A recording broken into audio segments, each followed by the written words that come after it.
একটা কথা ভেবে দেখবে, আমরা অন্যকে গিফট দিই তাদেরকে খুশি করব বলে, কিন্তু বাস্তবেই এটাও হয়ে ওঠে না। কেন হয়ে ওঠে না? চলো একটা উদাহরণের মাধ্যমে আমি তোমাদের বোঝাই। ধরো তুমি একটা দুধের শিশুর কাছে গেলে, তার কাছে গিয়ে যখন তুমি এরম করবে, দেখবে সে খুশি হয়ে যাবে। কিন্তু একটা 10 বছরের বাচ্চার কাছে গিয়ে এরম করলে সে নিশ্চয়ই খুশি হবে না। তাকে হয় তোমার রং পেন্সিল দিতে হবে, বা না হয় কোনো খেলনা পুতুল দিতে হবে। বয়সটা যখন 10 থেকে 25-30-এ গিয়ে ঠেকবে, আবার খেলনা পুতুলে সে তখন খুশি হবে না। তাকে হয় ভ্যানিটি ব্যাগ, তা না হয় দামি পার, জুতো, ঘড়ি এই দিয়ে খুশি করতে হবে।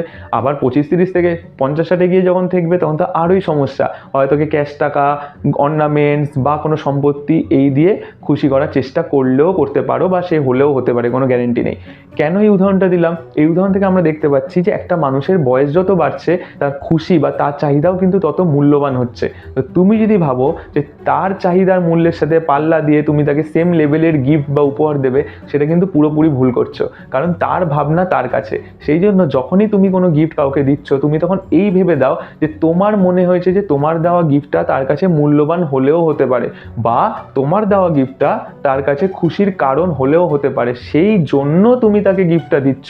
এই ভেবে কখনোই গিফট দিও না যে তোমার দেওয়া গিফটটা পেয়ে সে খুব খুশি হয়ে যাবে, কারণ তার খুশি হওয়া না হওয়াটা তার ওপর নির্ভর করছে।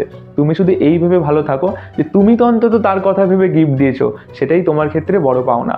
সেই জন্যই একটা কথা আছে না, যে মন পাওয়ার রাস্তা খোঁজো, মন পেতে যেও না। রাস্তা ঠিকঠাক খোঁজো, দেখবে মন তুমি এমনিই পেয়ে যাবে।